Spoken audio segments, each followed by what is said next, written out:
to Rev Shots, your weekly dose of quick hit wisdom, where we tackle the most pressing topics of the day for ourselves and our revenue teams. Our show features expert guests with decades of experience. We delve into what works and why, sharing tools to be unapologetically successful, from making our number to delighting our clients.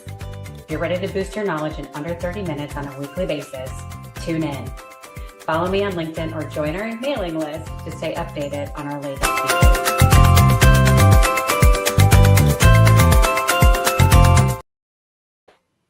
Good morning, everybody. Happy August 1st, believe it or not. Here we go. And we are on episode number 74 of Rev Shots. I'm Dion Major, your host. And today we have Chris Felton with us, who is a good friend, a dear friend, and someone who has an amazing story to tell. And is just a kick-ass individual all in all. So Chris, thank you for joining us today. Takes one to know one. Kick-ass. Speaking of kick-ass. Oh, thank you. I appreciate that. Yeah. For those of you who are normally used to seeing us on video, we're having some technical difficulties. I had them earlier, but you are going to hear some amazing audio video-age. I lost my words for today. But you're going to hear some really amazing tidbits here as Chris and I delve into our conversation. And for those of you that have listened before, you know that the one question that every guest gets asked is, what is the number one topic you're hearing right now? And what are people doing to address it? Before we dive into that, though, Chris, again, thank you for joining today. I appreciate you. And tell us about you, a little bit about your background. Yeah. Originally from Colorado. I'm a recovered CPA, 12-step program, fully recovered. Spent 7 years in that world, and then have been a financial services entrepreneur for the last 26 years, and have built that business all over United States, and author, speaker, husband to my much better half, Marlo, and father to two amazing kids. I hit the dad jackpot with my 24 and 21-year-old Caden and Carson Felton. So, and dog Maggie, 10-year-old yellow lab that is my wife's soulmate, major priority, and they have a very codependent, dysfunctional relationship. But that's not what this show is about. Anyway. I love it, though. I think there's a lot of people that have that type of relationship with their dogs. And dogs are the best, man. Dogs are the best. I hear you. I love the fact that you say you're a recovering CPA. I'm a recovering perfectionist and people pleaser. So I think we have a lot in common to talk about. We do. So I also want to point out that I know it's hard with the background here, but Chris wrote a book called Think and Grow You. And I literally have read it now like 3 times.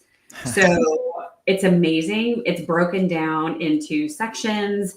The chapters are easily consumable with just some amazing insight. And I know, Chris, you and I spoke earlier about what we were going to talk about today.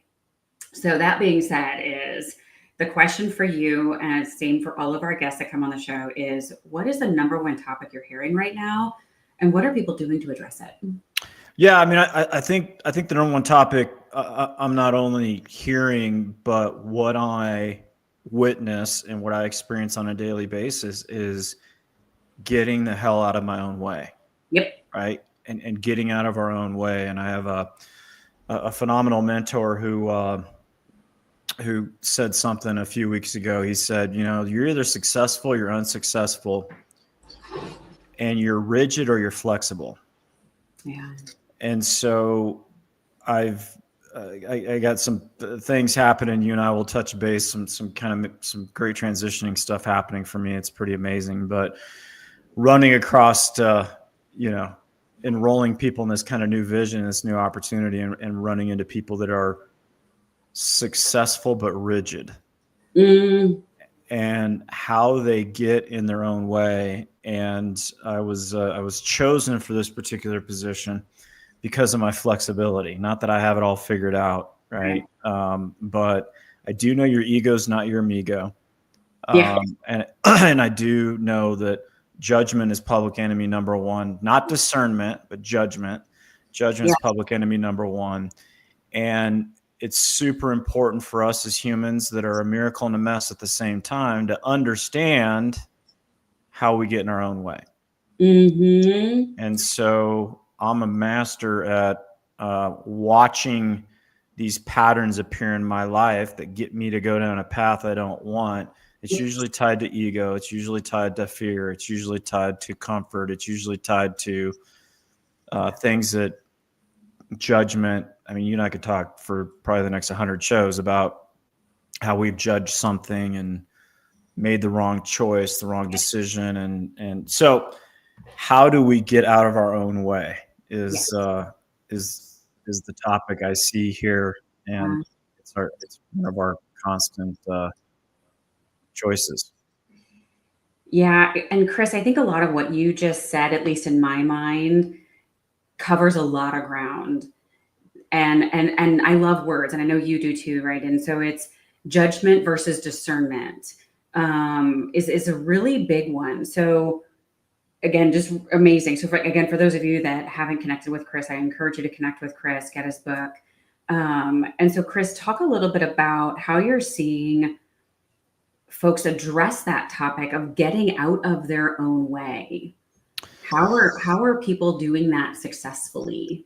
Yeah, the guy that helped me write my book, he's one of my heroes. A guy named Steve Siebold. He's got actually the longest running study of self-made millionaires and billionaires, longest running in the history of the United States. Over 1,329. I think I saw a YouTube video from him today. 1,329 people he's interviewed. Wow. And he wrote a book called The 177 Mental Toughness Secrets of the World Class. And it is an absolute masterpiece. Okay.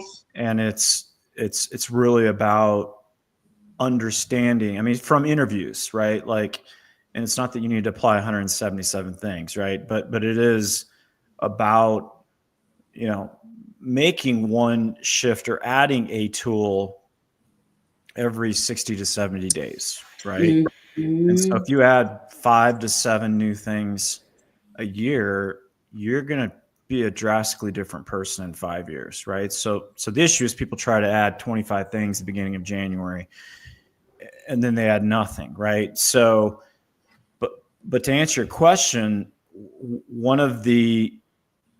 so there's 177. I'm going to cover 2 concepts here. Okay. And Steve gets asked often, was the 177 written in any particular order? Is there an order of priority? And he said, no, except for chapter 1. Okay. Chapter 1 is called objective reality. The number one skill of a world-class performer is the capacity to operate from objective reality. Interesting. What is objective reality? Objective reality is the opposite of delusion. Okay. And we as humans can get very deluded, right? And I have to watch it all the time. But objective reality, John, it's like the capacity, like you come to me and you're like, this is what's going on in my life. This is what's happening. This is what's going on in my business. And you're, I'm just saying in general, we as humans, we're emotionally attached to, we see what we want to see based on our paradigm. But me, having no emotional attachment to it, not having your history, not having your paradigm, I can objectively look at your situation and potentially offer some guidance. Yep. Right? Yep. So the capacity to operate that way internally, as if someone is an onlooker that's a second set of eyes looking at your situation, that skill is unbelievable. The capacity to own your results 100%, the capacity to take 100% responsibility for the good or the bad in your life, and the ability to, on a non-emotional way, own your results, objectively assess what's happening, course correct, make the changes, is powerful. And in my history, that's what woke me up, saved me from my second divorce, saved me from who knows if I'd even be alive. I was drinking a ton. I was a total freaking disaster. And I was delusional. And I was playing victim to what was going on. Yeah. But when my back was against the wall, I had to objectively look at the crap show that was my life, own all of it, Mhm. 100%, then I could create a platform from there to make the necessary changes. And thank God I did. And thank God my wife kept me. Absolutely. So again, Chris, I think you just covered a lot of ground there. And I love the fact that having seen you speak before and been part of groups with you and read your book now, I love your story. I love the fact that you share your story so eloquently and just bare knuckled at the end of the day. And again, I think you just covered a lot of ground there, because one of the statements you said is it's very easy to play victim. It's very easy to say, I am a product of my circumstances, which I get it, right? Nature versus nurture. The mental toughness comes in that and says, F this doesn't have to be my reality, right? The leads I get from marketing don't suck, right? Like it's so many things. So if we think about it from a sales perspective, right? So what I do is I speak and I work with revenue leaders across the business as well as revenue teams to increase their confidence, which ergo increases their numbers, right? In all things good. And that is exactly the myth is all the leads I get from marketing are crap. My territory is crap, right? Like I can't make my number. I can't achieve because insert something that's happening to me here. Right. And so that's the opposite of objective reality. Exactly. And so I love what you said about that, which, and even as you were saying it, even I am studying this, right? Like I teach it, I try to incorporate it into my own life, and I'm still feeling like oh, heck no. Sometimes things are just whatever. Like I'm feeling resistance internally, right? Because again, it's our ego wants to say, oh no, it's not your fault. Yep. So talk a little bit about maybe those baby steps of jujitsuing the crap out of that and being like, yeah, I'm going to feel that. I feel the resistance, but here's what I'm going to do to overcome that, because I know the results I want are on the other side of getting over that resistance. Yeah. I mean, resistance is what is happening shouldn't be happening. Right. And most people live their entire lives in resistance. Yeah. And it's a horrible way to live. Yeah. And so, and it's also victim, it's outside in. And so the first question, and I worked with a world-class coach for, 4.5 years. I mean, changed my life. And he's just like, based on results, how's your way working? Yep. Great question. I hated that question. I ask it of the people I coach. I'm like, hey man, that's the objective reality question.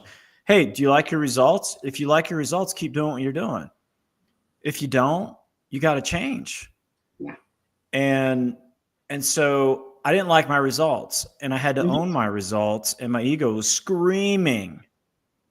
But what changed for me, sister, was he asked me a question. I mean, I get goosebumps every time I think about this. He said, who pays the price in your life for you being that way? Yeah. Ouch. Yeah. Who pays the price? And then he gave me silence. He gave me space and in order to think about it. Mm-hmm. And I was so broke. I was in Colorado. My kids were in Atlanta. They were little babies. I was too broke to go see them. Drinking too much. And the financial stress was just, I mean, physically impacting my wife. Yeah. And so we often won't make the changes, because sometimes we can just get comfortable, like, sitting in our lawn chair in a big pile of crap. It gets comfortable, right? We get comfortable with dysfunction. Yes. Right? Because it's easier to just be comfortable. But in my book, one of my favorite quotes from Jeff Shore is, a life spent seeking comfort results in an entirely uncomfortable existence. 100%. And so when he connected the prices that others were paying, and it was a big list. It was like dominoes, sister. I could just see the dominoes falling for me, insisting that I was a great victim. But he woke me up and he's like, price is too heavy. Yeah. You're right, it is. So when I connected the prices and then forgave myself, Yeah. right? We could do a whole show on forgiveness. Oh, yeah. We could do 10 shows on forgiveness because people suck at it. Forgave myself, and then I'll cover this part. He said, "You're not going to change anything until you fully accept where you are." Yeah. And I was like, "What are you talking about? Why would I accept $250,000 in credit card debt? Why would I accept that I'm a financial services entrepreneur in the middle of the Great Recession? Why would I accept a 6,000 square foot office lease that's crushing me? Why would I accept negative 7,000 in cash flow every month? Why would I accept any of this?" He said, because if you keep resisting, Joe Dispenza calls it a negative feedback loop. You continue to look at your environment and hate your environment, creates your thinking that creates your results. And it's just this feedback loop. Yep. And you got to get clear on what you want. You got to accept. Yep. And I'm like, accept. He's like, and this changed my life. He said, you don't need to love it, but you have to stop hating it. Yeah. And that energy shift transformed everything, because I started focusing on what we wanted. Financial relief is the feeling I wanted. And from a platform of accepting, I didn't need to love all of everything, but I had to quit pushing against it, because what you push against pushes back. And you keep recreating more of the same. So acceptance was powerful. So I'm always asking myself, what are the things in my life that I wish weren't there? And if you make a list of all the things in your life that you wish weren't there, because you wrote them on a list, you are resisting them. And nothing will change until your energy, and people are like, oh, that's woo woo. Nope. Metaphysical, as real as anything. It is. And so once your energy changes with those things on your list, or until the energy changes to those things on the list, nothing is ever going to change. You're going to keep recreating more of the frickin' same. Amen to that. Amen to that. Yeah. So in reading your books, again, so much there, Chris. I think we could talk for days. I ordered some of the recommended readings from your book. Oh, and, good. Year of positive thinking. Positive intelligence. Positive intelligence. So many. And it does talk about that. And it's so true. When we are in that flow state, when we are accepting of the reality that we have, and we're able to harness that and say, okay, I got it. Here's what I'm going to do about it, because here's where I want to go instead. Amazing things start happening. And the power of manifestation, for lack of a better term. So we live in Southern California. We were going to the beach. And normally, for a variety of reasons, I'm always like, let's get up and get going, because the beach is going to get busy. There's not always a lot of parking. Let's go. It's stressful. And so we were right on the cusp of it going from morning to busy, right? To morning to afternoon, where it gets really busy. And so my daughter, I think she might have been driving. And I said, we're going to manifest a parking spot at the beach. And we did. Yeah. And I'm going through my own transition season right now in a variety of ways.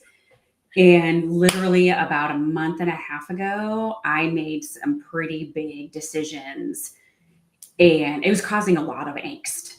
Yeah. And I think I'm through most of it, but it was pretty big. Like I would be up 1 minute and down a next minute. And I was like, I'm praying and I'm doing everything I can. And just trying to stay centered. I'm reading, I'm talking with people, doing all the things. And I'm like, okay, manifesting mindset, I literally every day, sometimes twice a day, started seeing monarch butterflies. Yeah. Because I'm sitting there, I'm like, all right, God, I need a miracle right now. Like I need a sign. Like if you could write it in sparklers in the sky, that would be amazing. Yeah. And literally every day I have seen monarch butterflies. And that's awesome. It just gives me the chills where I'm like, okay, Yeah. You know?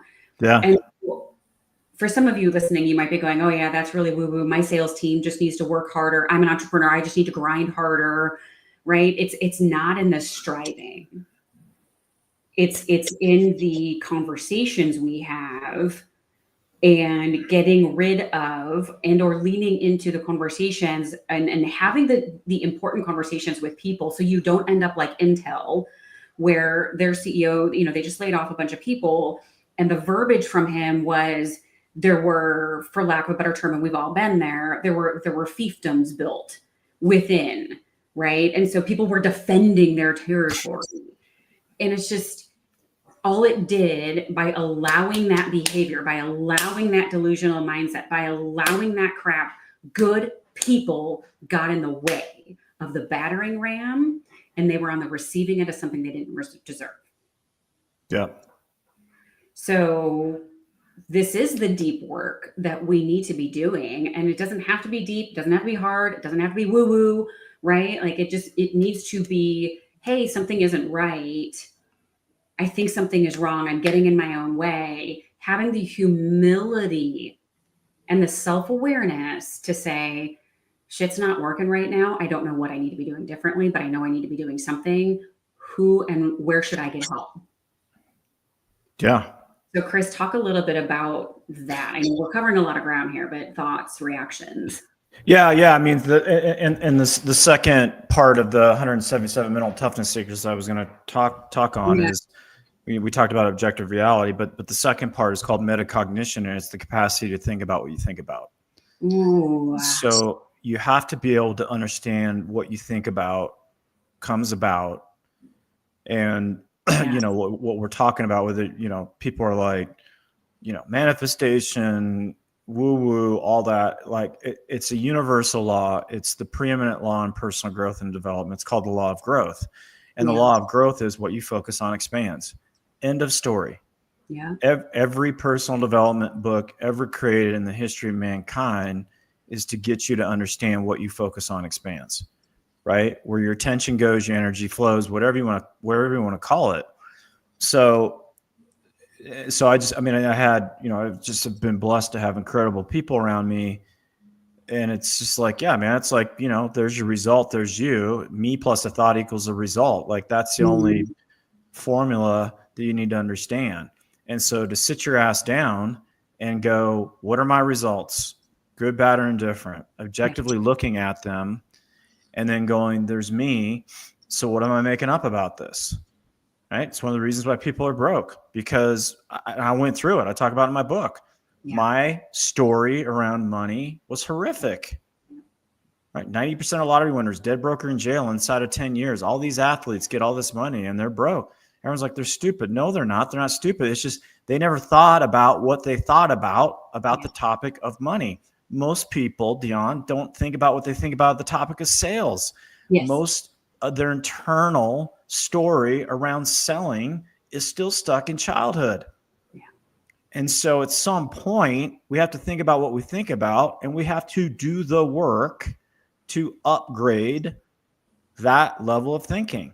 Yep. And then when the inside changes happen, the outside changes happen. So metacognition is powerful.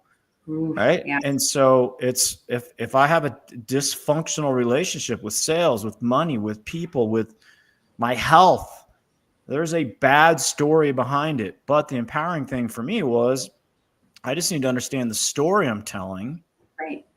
For me, getting on paper is always enlightening. Yep. And then I have to rewrite the story. Yeah. And that's why I wrote my book, is how do you rewrite that internal story to upgrade and just get a different result? So the metacognition stuff is, super powerful. I couldn't agree with you more. And I actually have that book on my bookshelf as well. It's next on my list to read. So I think the other thing there too, Chris, if I had to kind of listen and read between the lines there, is the fact that we have the power to do those things. We have the power as functioning human beings and adults to change our dynamic once we actually are in touch with the reality of our situation, and we get to rewrite it. Yeah. And sometimes we forget that we have that power at the end of the day. Yep. We have it. We do. All right, everybody. So today we were talking about the fact that our ego gets in our own way, and it's very easy for us to be delusional. And come up with 1,000 excuses as to why I can't achieve something. The reality, though, is we have all the power at our disposal to make the changes necessary in our life, to own our reality, and to be as successful as we want to be, regardless of the leads from marketing, regardless of our upbringing, regardless, we have the power to do what we need to do to be successful. So Chris, thank you so much for your contribution today and just sharing all of your knowledge with us. Where can people find you? People can find me on LinkedIn, Facebook, Instagram. I'm out there posting, and find Think and Grow You on Amazon, paperback, hardcover, all those good things. Yeah, that's where they can find me. Fantastic. I love it. Thank you so much, everybody, for joining today. Chris, thank you for joining. Be on the lookout. There's some videos posted as well from Chris and myself on my book, The Stepped Approach, how to bring out the best in your revenue teams. With that, make it a great day, make it a great month, and we will talk soon.